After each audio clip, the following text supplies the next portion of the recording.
tiešām praktizējam, vai mēs darām.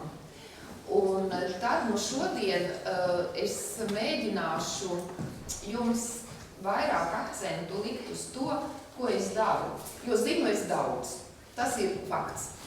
Jo tātad ar mani ir notikušas, kā mums katrai mūsu dzīvē, ar mūsu skaistajiem gadiem, viss kaut kas dzīvē notiek.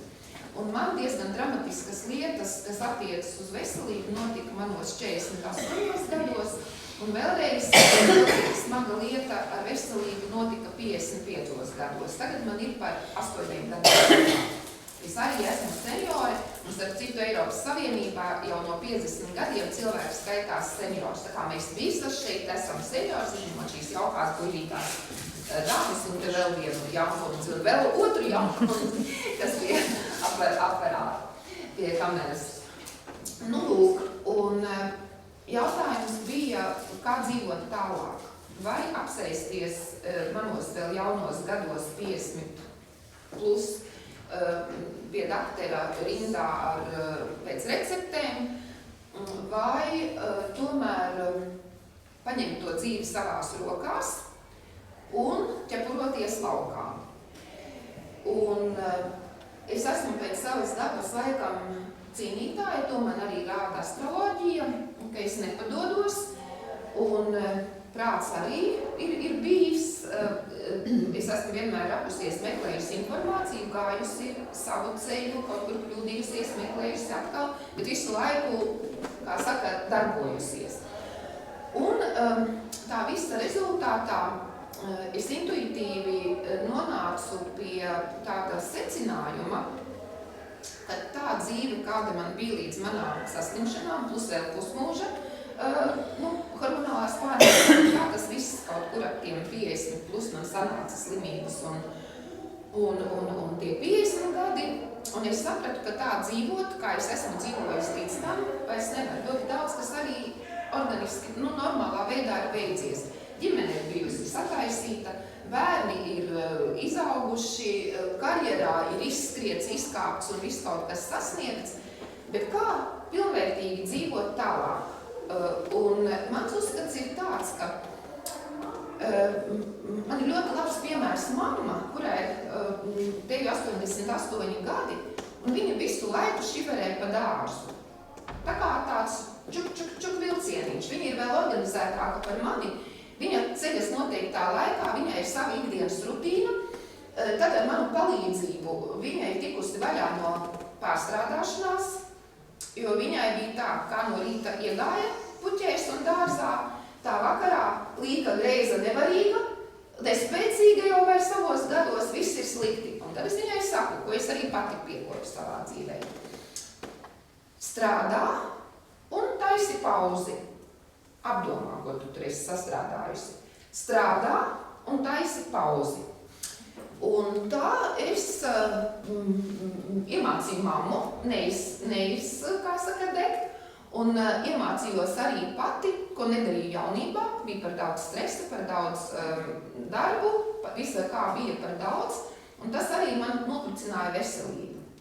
Bet, kā saka, slimība nav obligāta, nevienā vecumā, un mēs varam darīt lietas, lai pēc iespējas vieglāk ar tām tiktu galā, vai arī apietu tās, mainot savu dzīvesveidu. Un ar tā dzīvesveidu mainīšanu nav nemaz tik viegli, jo tas, pie kā mēs pierodam, mēs pierodam un ejam pa tām sliedēm, bet patiesībā laiku pa laikam tās sliedes ir jāmaina. Un tad pirms kādiem 8-7 gadiem manā rokā es arī esmu saprintējusi, jūs varēsiet paņemt. Šeit nav pareizs nosaukums, patiesībā te vajadzēja būt mans tuvāko 3-5 gadu redzējums šim testam vajadzētu. Viņu tā vajadzētu. Viņa arī var saukt mans pārējais vecuma redzējums un tā tālāk, bet stāsts ir par to, par manām tagadējām 50 plus vērtībām, par manām prioritātēm un par to atbildi uz jautājumu, kā dzīvot, lai labi justos. Un tas tests, es jums viņu visām izdalīšu un aicinu mājās, vienalga, cik mēs esam tālu tajā savā seniorībā, vienalga kaut kādus 3, 4, 5 gadus uz priekšu paskatīties, kā tad es gribu dzīvot. Jo tas, kas ir bijis, tas ir nogrieznis, to atstājam tur, kur tam jābūt, bet mums vēl ir priekšā. Kas mums tur priekšā, to lielā mērā mēs pašas arī varam ietekmēt. Un tur ir par vērtībām un prioritātēm ir garš saraksts ar nosaukumiem, ar vārdiem, tur vērtība ģimene, draugi, Latvija un tā tālāk. Un tad no tām 20 vērtībām jums ir jāizvēlas 10 savas, un no tām 10 vērtībām 5 savas jānāk pie secinājuma. Un tas pats ir ar prioritātēm. Un beigās sanāk 5 stabilitāti ar tiem vārdiem. Un tad no tiem 5 ir jāpaņem 1, 3, 5 no katra stabiņa 3. Un mans tas redzējums, pie kura es piedalos līdz šai baltai dienai, kad es paņēmu to testu, domāju, jāuztais, varbūt man kaut kas ir mainījies un vajag kaut ko pamainīt, bija vārdi.